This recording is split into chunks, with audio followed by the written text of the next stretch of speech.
সমস্ত প্রশংসা গুণগান আরাধনা উপাসনা সেই মহান রব্বুল আলামিনের জন্যে, জিনার অশেষ দয়ায়, জিনার অশেষ রহমতে আজ আমরা জুম্মার মসজিদে উপস্থিত হতে পেরেছি। তাই সকলে বলুন আলহামদুলিল্লাহ।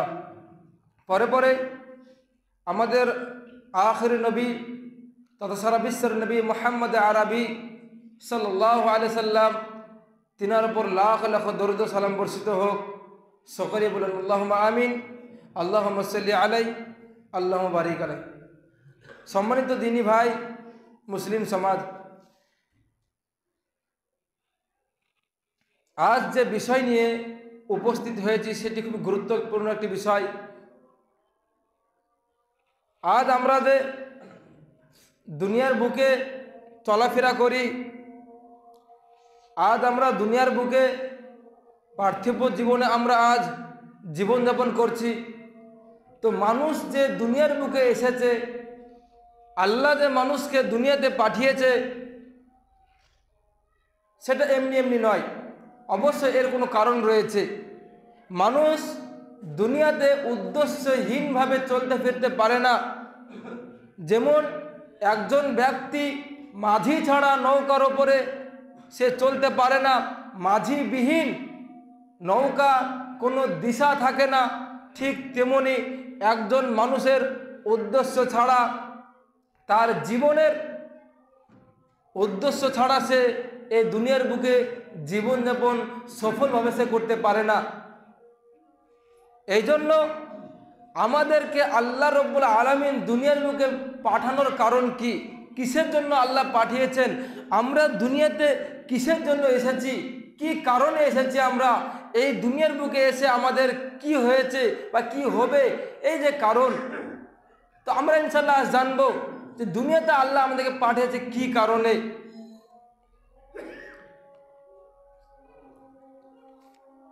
এক যুবক, সে দীর্ঘ 30-35 বছর ধরে সে পড়াশোনা করে, সে মাধ্যমিক দেয়, উচ্চ মাধ্যমিক, বিএ করে, এমএ করে, তারপরে সে পিএইচডি করে, বিভিন্ন রকম সে ডিগ্রি অর্জন করে। কারণ কি, তার একটা উদ্দেশ্য যে এই যে 30 থেকে 35 বছর সে খুবই কষ্টে মেহনতে সে পড়াশোনা করে, একটাই তার উদ্দেশ্য, জানে সে একটা সরকারি চাকরি পায়, কোনো একটা চাকরি পায়। অথচ এই চাকরি পেলে সে কতদিন বাঁচবে, খুব বেশি হলে 30 বছর। তো 30 বছরের জীবনকে সুখী করতে, 30টা বছরের জীবনকে সুখময় করার জন্য সে 30 থেকে 35 বছর জীবনে সে নিজের কষ্ট মেহনত, নিজের পরিশ্রমকে সে বিলিয়ে দিয়েছে, নিজের সুখ শান্তিকে বিলিয়ে দিয়ে সে পরিশ্রম করে গিয়েছে। 30 বছরের এই সামান্য সুখকে পেতে, 30 বছরের এই 30 বছর সে ভুলে যদি চাকরি পেয়েও যায়, পাওয়ার পরে কি করে সে, চাকরি পাওয়ার পরে টাকা পয়সা ব্যাংক ব্যালেন্স সে তৈরি করে, জমা করে, ঘর বাড়ি করে, বিবাহ করে, তার ছেলে মেয়ে দিতে হয়, তাদেরকে সে ঘর বাড়ি করে দেয়, তাদের নামে জায়গা জমি কিনে, এই হচ্ছে তার কাজ। কিন্তু কখনো কি সে যুবক ভেবেছে, কখনো কি আপনি ভেবেছেন যে আমার মৃত্যুর পরে আমি কি নিয়ে যাব, আমার মৃত্যুর পরে কি থাকবে আমার সঙ্গে? এই যে এক দীর্ঘ একটা বয়স আল্লাহ আমাদেরকে দিয়েছে, 60 বছর 70 বছরের জীবন, এই জীবনে আমি নিজের জন্য কি করলাম? এই যে 30 বছরের চাকরির জন্য আমি 35 বছর কষ্ট করেছি, তো এই চাকরির পরে আমি আমার ছেলে মেয়ের জন্য করছি, কিন্তু আমি নিজের জন্য কি করলাম? কখনো কি ভেবে দেখেছেন? আজ যে আমরা আমাদের স্ত্রীদেরকে, ছেলে মেয়েদের পিছনে তো দৌড়াচ্ছি, স্ত্রীকে এত ভালোবাসি, ছেলে মেয়েকে এতটা ভালোবাসি আমরা, স্ত্রীর জন্য, ছেলে মেয়ের জন্য, পরিবারের জন্য আজ আমরা সমস্ত সুখকে বিসর্জন দিয়ে দিয়েছি। আজ আমরা কষ্টকে কষ্ট আমাদের মনে হয় না। কিসের জন্য? যাতে শুধুমাত্র আমার পরিবার, আমার স্ত্রী, আমার ছেলে মেয়ে ভালো থাকে, এই জন্য আমরা সমস্ত কষ্টকে বিসর্জন দিয়ে আমরা তাদের জন্য খাটাখাটনি করি। অথচ আল্লাহ বলছেন যে এই তোমার স্ত্রী, তোমার ছেলে মেয়ে, তারা তোমার কোনো কাজে আসবে না। আল্লাহ কোরআনে কি বলছেন? ইয়াউমা ইয়াফিরুল মারউ মিন আখি ওয়া উম্মিহি ওয়া আবি ওয়া সাহিবাতিহি ওয়া বানি লিকুল্লি ইমরিইন মিনহুম ইয়াউমা ইযিন শাআনি ইউগনি। আল্লাহ তিনি কি বলছেন? ইয়াউমা ইয়াফিরুল মারউ মিন আখি, যেই দিন ভাই ভাই থেকে পলায়ন করবে, ওয়া উম্মিহি ওয়া আবি, দুনিয়ার মধ্যে সব থেকে কাছের কোনো মানুষ যদি হয়ে থাকে কারো পিতামাতার ভালোবাসা, তার ঊর্ধ্বে কারো ভালোবাসা হতে পারে না দুনিয়ার বুকে। সেই পিতামাতা নিজের ছেলে থেকে পলায়ন করবে কাল কিয়ামতের দিন। ইয়াউমা ইয়াফিরুল মারউ মিন আখি ওয়া উম্মিহি ওয়া আবি ওয়া সাহিবাতিহি ওয়া বানি, দুনিয়ার বুকে সবথেকে ভালোবাসার জিনিস হচ্ছে নিজের স্ত্রী। সেই স্ত্রী আপনার কাছ থেকে পলায়ন করবে, নিজের ছেলে মেয়ে, আপনার বন্ধু আপনার কাছ থেকে পলায়ন করবে, এগুলো কোনো কাজে আসবে না। আপনাকে কেউ হেল্প করবে না, সাহায্য করবে না। তাহলে আপনি ভাবুন যে সেই দিন আপনি এই দুনিয়ার বুকে বেঁচে থেকে সেই দিনকার জন্য আপনি কি অর্জন করলেন, সেই দিনের জন্য আপনি কি জমা করলেন। সারা জীবন তো শুধু ছেলে মেয়ের পেছনে, স্ত্রীর পেছনে, পরিবারের পেছনে আপনি সময় ব্যয় করলেন। আপনি নিজের জন্য কি সময় ব্যয় করলেন, নিজের পরকালের জন্য আপনি কি জমা করলেন, নিজের জন্য পৃথিবীর বুকে আপনি কি অর্জন করলেন। সেদিন কি থাকবে আপনার কাছে? আল্লাহ কোরআনে বলছে, ফাআম্মা মান উতিয়া কিতাবাহু বিয়ামিনি ফায়াকুলু হাউম ইকরাউ কিতাবিয়া। আল্লাহ কি বলছেন? যেই দিন মানুষের ডান হাতে আমলনামা দেওয়া হবে, সে খুশিতে আত্মহারা হয়ে যাবে এবং সে বলবে, ইয়াকুলু হাউম ইকরাউ কিতাবিয়া, দেখো আমার নেকি, দেখো আমার বই, দেখো আমার খাতা, দেখো ইন্নী যানানতু আন্নী মুলাকিন হিসাবিয়া, আমি আল্লাহর কাছে এই আশা রেখেছিলাম যে আল্লাহ আমার সঙ্গে ভালো ব্যবহার করবে, তারা হবে জান্নাতি। আম্মা মান উতিয়া কিতাবাহু বিশিমালি, এবং যাদের বাঁ হাতে আমলনামা দেওয়া হবে তারা কি বলবে? ফায়াকুলু ইয়া লাইতানি লাম উতা কিতাবিয়া, হায় আফসোস, হায় দুঃখ, হায় কষ্ট, যদি আমাকে আমার বাম হাতে আমলনামা দেয়া না হতো কতই না ভালো হতো। ফাআম্মা মান উতিয়া কিতাবাহু বিশিমালি ফায়াকুলু ইয়া লাইতানি লাম উতা কিতাবিয়া ওয়া লাম আদরি মা হিসাবিয়া, যদি আজ আমার হিসাব না নেওয়া হতো, মা আগনা আন্নি মালিয়া, আমার ধন সম্পদ, আমার টাকা পয়সা, আমার জ্ঞান খ্যাতি কোনো আজ কাজে আসলো না। হালাকা আন্নি সুলতানিয়া, আমার ধন সম্পদ আমাকে আজ ধ্বংস করে দিয়েছে, আমার টাকা পয়সা আজ আমাকে ধ্বংস করে দিয়েছে, আজ আমার সমস্ত ধ্যান খ্যাতি মানুষের মধ্যে যে যা রয়েছে আমাকে এই সমস্ত জিনিস আমাকে ধ্বংসের পথে ঠেলে দিয়েছে। সেদিন এই টাকা পয়সা কোনো কাজে আসবে না। আজ দেখেন, আপনি হয়তো কারো দোষ করেছেন, কোনো গুনাহ করেছেন, কারো ক্ষতি করেছেন, তাহলে আপনি সে ক্ষতি কিভাবে পূরণ করেন? টাকার মাধ্যমে পূরণ করেন। কিন্তু কাল কিয়ামতের দিন কোনো রুপি চলবে না, কোনো ডলার চলবে না, কোনো দিনার চলবে না, কোনো রকমের কারেন্সি চলবে না, শুধুমাত্র একটাই মুদ্রা সেই কিয়ামতের দিন থাকবে, সেটা হচ্ছে নেকি এবং গুনাহ। আপনি যদি কোনো কারণে দোষ করেন তাহলে আপনার সেই দোষটা আল্লাহ হয় নেকি নিয়ে, না হয় গুনাহ দিয়ে আপনাকে সেটা শোধ করতে হবে। কাল কিয়ামতের দিন একটাই মুদ্রা চলবে, সেটা হচ্ছে নেকি এবং গুনাহ। সেই দিন কোনো টাকা পয়সা, কোনো ধন সম্পদ আপনার চলবে না। তাহলে আপনি ভাবেন যে যেই দিন নেকি হবে আপনার আসল মুদ্রা, গুনাহ হবে আপনার আসল মুদ্রা, সেই দিনের জন্য আপনি কতটা নেকি, কতটা গুনাহ আপনি অর্জন করেছেন, কতটা নেকি আপনি অর্জন করেছেন নিজের জন্য, কতটা গুনাহ থেকে বাঁচার চেষ্টা করেছেন সেই দিনে বাঁচার জন্য, এটা আপনাকে ভাবতে হবে। দুনিয়াতে আমরা কেন এসেছি, কিসের জন্য আমরা এসেছি, আল্লাহ আমাদেরকে দুনিয়াতে কিসের জন্য পাঠিয়েছে, কারণ কি, আপনাকে এটা ভাবতে হবে। ইনশাআল্লাহ আমি বক্তব্যের মাঝে বলবো যে আমরা কেন এসেছি, কিসের জন্য আমরা এসেছি।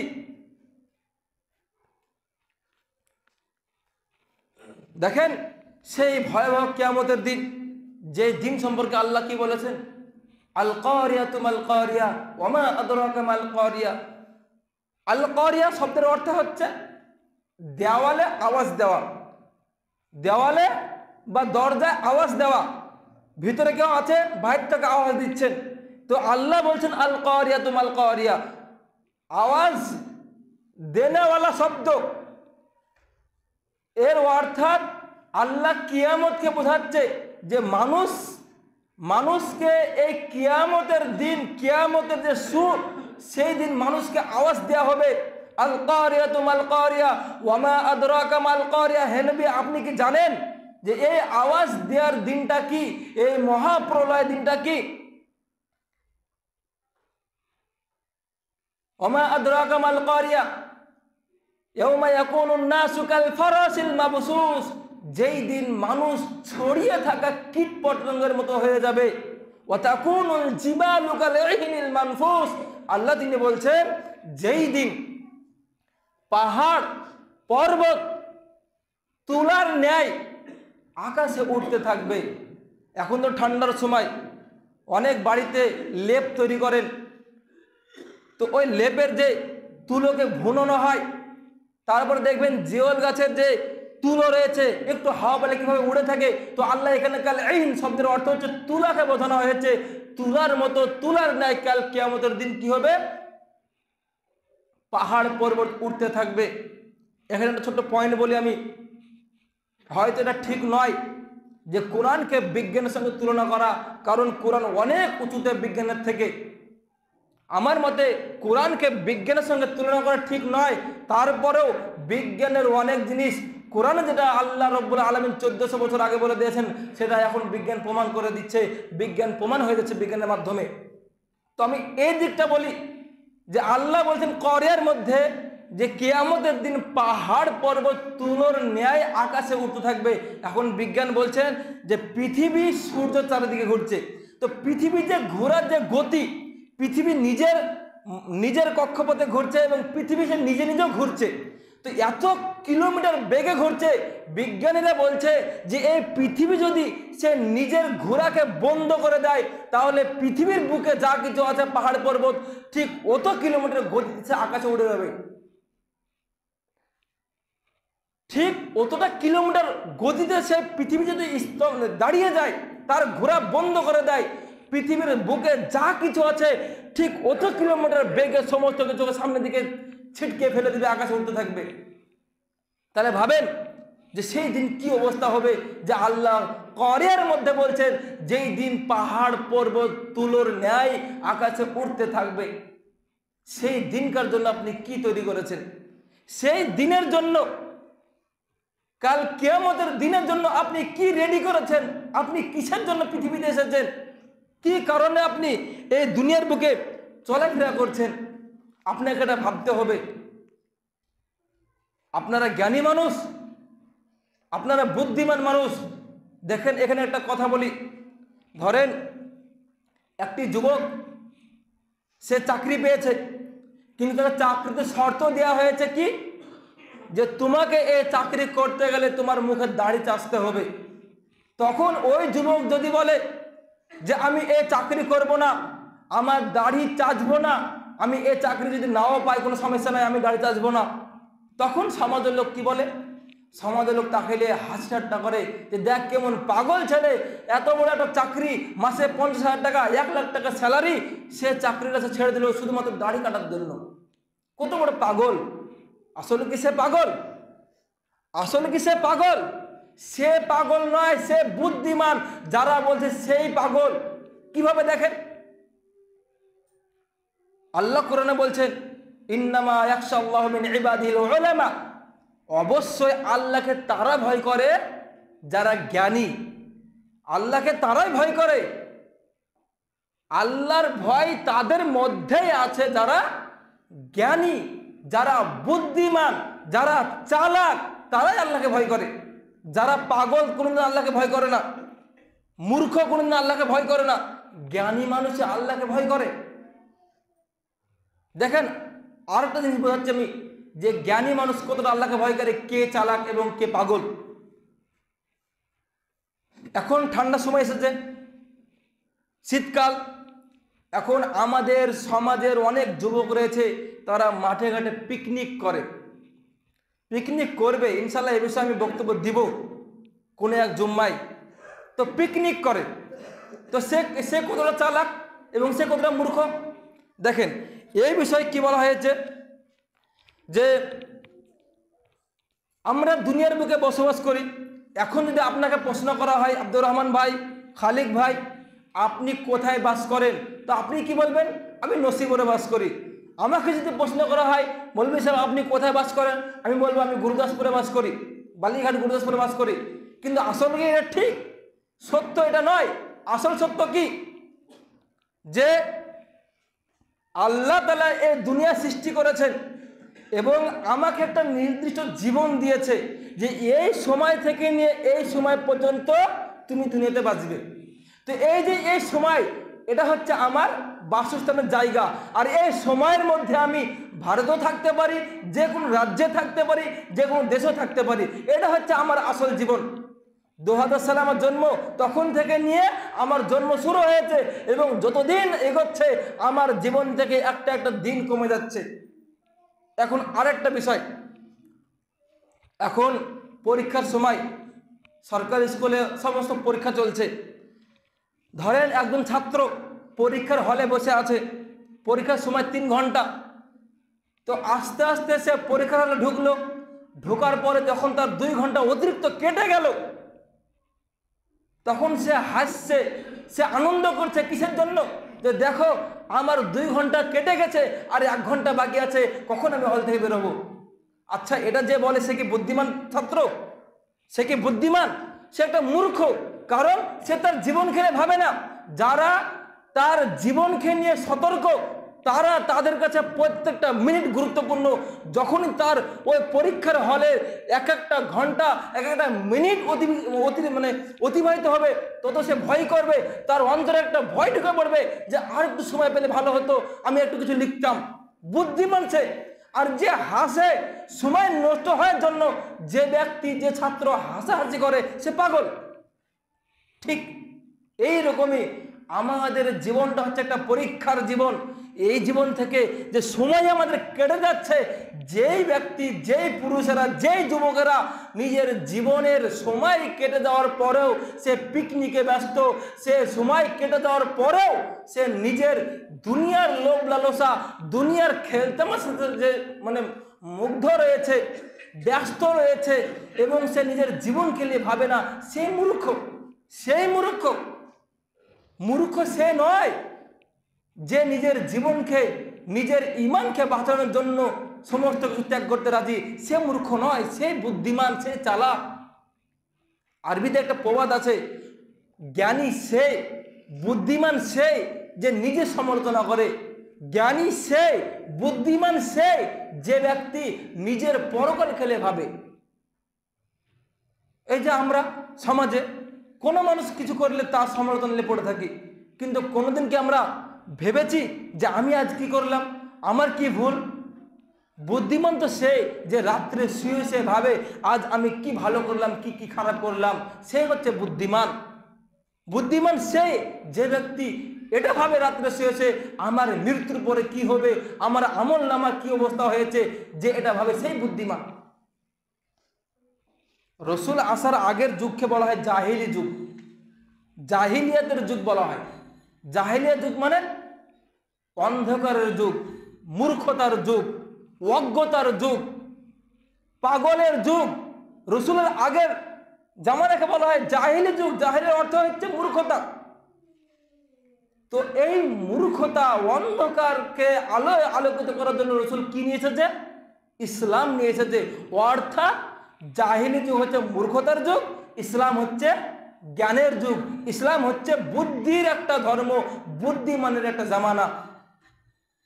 তো যে ইসলামকে ফলো করে সে বুদ্ধিমান হলো না যে জাহিলি যুগকে ফলো করে সে বুদ্ধিমান হলো?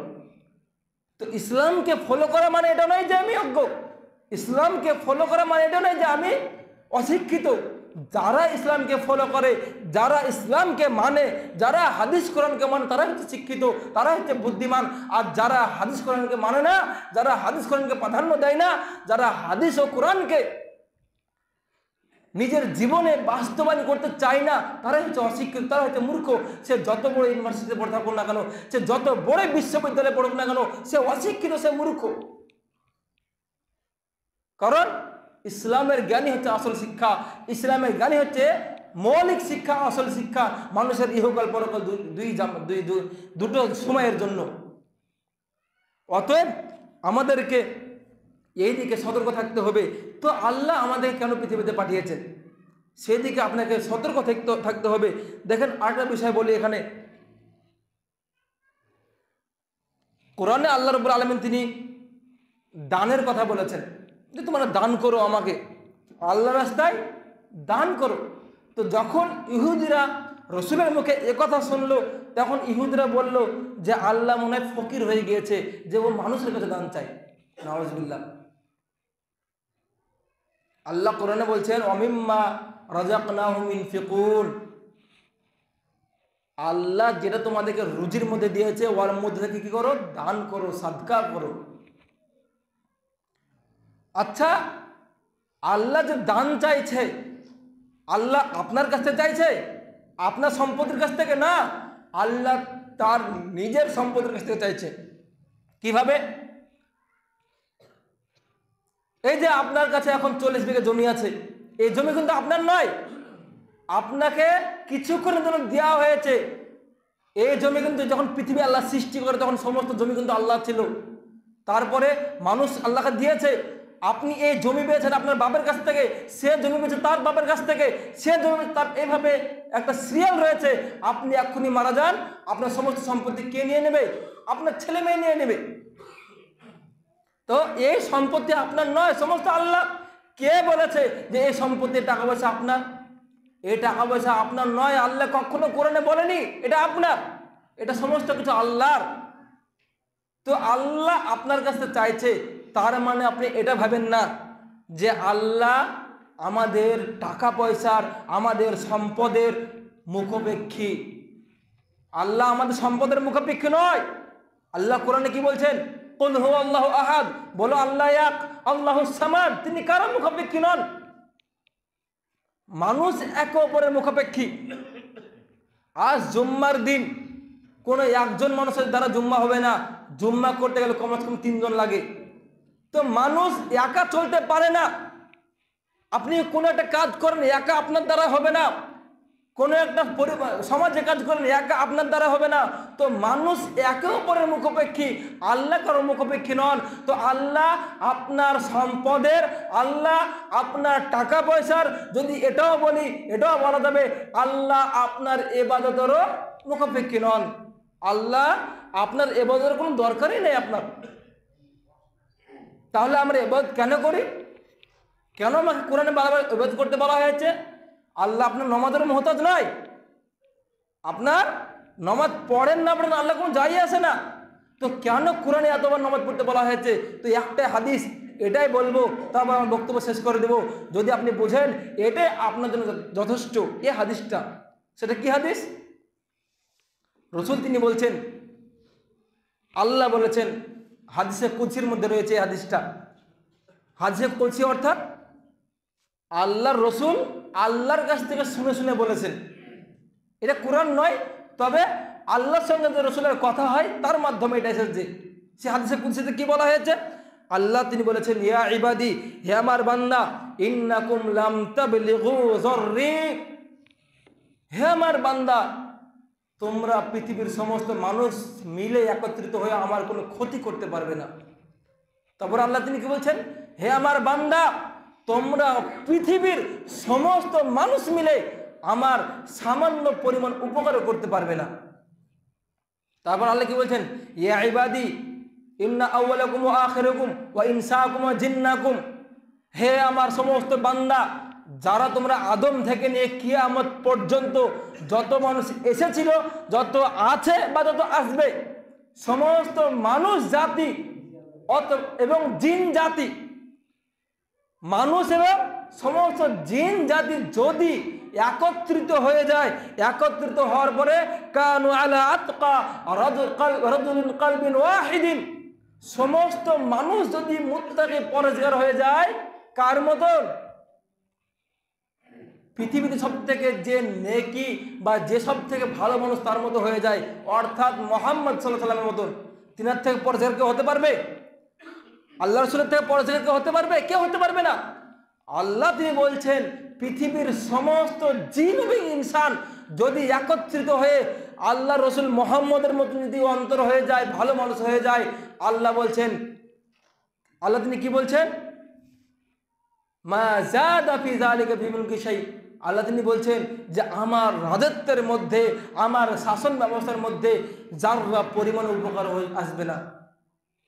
তারপর আল্লাহ তিনি বলছেন, ইয়া ইবাদি ইন্না আউওয়ালাকুম ওয়া আখিরাকুম ওয়া ইনসাকুম ওয়া জিন্নাকুম, তোমরা পৃথিবীর আদম থেকে নিয়ে কিয়ামত পর্যন্ত সমস্ত মানুষ জাতি এবং জিন জাতি যদি আল্লাহর বিরুদ্ধে চলে যায়, ইবলিস শয়তানের মতো তাদের অন্তর হয়ে যায়, ইবলিস শয়তানও হয়ে যায়, আল্লাহ বলছেন মা নাকাসা, আমার রাজত্বের মধ্যে, আমার এই আল্লাহর যে রাজত্ব, সে রাজত্বের মধ্যে সামান্য পরিমাণ তোমরা ক্ষতি করতে পারবে না। তো আল্লাহ আপনার ইবাদতের মুহতাজ নয়। হ্যাঁ, যদি আপনি ইবাদত করেন, যদি আপনি নামাজ পড়েন, যদি আপনি ভালো মানুষ হন, তো আপনি নিজের জন্য হবেন, আল্লাহর তো কোনো যায় আসে না। যদি আপনি নামাজ না পড়েন, তাহলে আপনি আপনার নিজের ক্ষতি করলেন, আল্লাহর ক্ষতি করলেন না। অতএব যদি আপনি আপনার ভালো চান, যদি আপনি মৃত্যুর পরে পরকাল পেতে চান, যদি আপনি মৃত্যুর পরে কবরে শান্তি চান, যদি আপনি মৃত্যুর পরে জান্নাত পেতে চান, তাহলে আপনাকে সঠিক আমল করতে হবে, ভালো আমল করতে হবে, নামাজি হতে হবে, ভালো মানুষ হতে হবে। আর যদি আপনি চান যে না, আমার কবরে আযাবই যথেষ্ট, আমি জাহান্নামে যেতে চাই, কিয়ামতের দিন আমাকে ভালো হওয়ার দরকার নাই, আমার জান্নাত দরকার নাই, তাহলে আপনি বেনামাজি হয়ে যাবেন, কোনো সমস্যা নাই।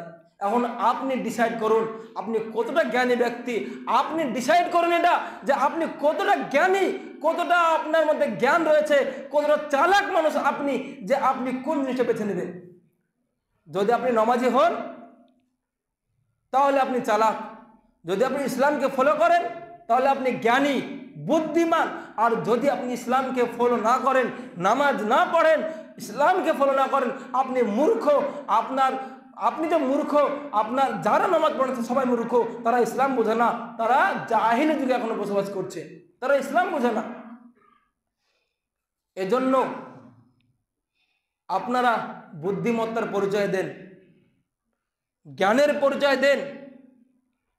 এখানে কতদিন বলা হয়েছে, আমিও অনেক দিন বলেছি নামাজের বিষয়ে, কত গুরুত্বপূর্ণ একটা বিষয়, তারপরে এখানে অনেক মানুষ আছে যারা 5 ওয়াক্ত নামাজ পড়ে না। লজ্জা হওয়া দরকার আপনাদের। আপনারা নিজেকে মানুষ কীভাবে বলতে পারেন? আপনারা তো মানুষের মধ্যে পড়েন না, যারা বেনামাজি, খারাপভাবে নেবেন না। আমি বলছি না আমি অমানুষ, আমি বলছি আল্লাহ কোনদিন মিথ্যা কথা বলে? কেউ কি বলতে পারবে আল্লাহ মিথ্যাবাদী? নাউজুবিল্লাহ। যে বলবে আল্লাহ মিথ্যাবাদী সে কাফের হয়ে যায়, সে মুসলমান থাকে না। আল্লাহ বলছেন যে যাদের অন্তর আছে তারা বুঝে না, যাদের চোখ থাকতো দেখে না, কান থাকতো শুনে না কথা, তারা হচ্ছে চতুষ্পদ জন্তু। আপনি কেন মানুষ হয়ে চতুষ্পদ জন্তুর লাইনে দাঁড়াতে চাইছেন? কেন আপনি বুঝেন না? আপনি কি পাগল? সমাজের বুকে আপনি কি পাগল? আপনার সবাই পাগল বলে ডাকে। আপনি বুঝেন না কোন খাবার কি জিনিস, ভালো মন্দ পার্থক্য আপনি বুঝেন না? সমস্ত কিছু বোঝার পরেও কেন আপনি নামাজ পড়েন না? তার মানে এটাই বোঝাতে যাচ্ছেন আপনি যে আপনি একদিক দিয়ে পাগল রয়েছেন, আপনি ইসলাম বোঝেন না, আপনি বাংলা কথাও বোঝেন না, কোরআনও বোঝেন না, হাদিসও বোঝেন না। আপনার আল্লাহর ভয় আপনার মধ্যে নেই। যদি আল্লাহর ভয় থাকতো, যদি হাদিস কোরআন বুঝতেন, ইসলাম বুঝতেন, যদি সামান্য জ্ঞান থাকতো, মনুষ্যত্ববোধ থাকে, তাহলে আপনারা নামাজি হবেন। যদি সামান্য জ্ঞান না থাকে, মনুষ্যবোধ না থাকে, আপনারা বেনামাজি হয়ে মারা যাবেন। এবং মরার পরে আপনি বুঝবেন যে আমার কথা কতটা গুরুত্ব ছিল, আমার কথা কতটা যে গুরুত্বপূর্ণ ছিল, মরার পরে বুঝবেন আপনি, তার আগে বুঝতে পারবেন না। আর সেই দিন আফসোস করে লাভ হবে না, কারণ জীবন এই শেষ জীবন, এরপরে আর কোনোদিন আপনি ফিরে আসতে পারবেন না। সেই দিন আফসোস করে কোনো লাভ হবে না। যাই হোক, অবশেষে দোয়া করি রব্বুল আলমিনের কাছে, হে রব্বুল আলমিন, তুমি আমাদের সকলকে তোমার ইসলামকে বুঝার, দিনকে বুঝার এবং তার উপরে সঠিকভাবে কোরআন এবং সহি হাদিস অনুযায়ী আমল করার তৌফিক দান করো। হে রব্বুল আলমিন, তুমি আমাদের সকলকে ইসলামকে পরিপূর্ণভাবে বুঝার এবং সেই ইসলাম মোতাবেক জীবনযাপন করার তৌফিক দান করো, এবং আমাদের সকলকে কাল কিয়ামতের দিন জান্নাত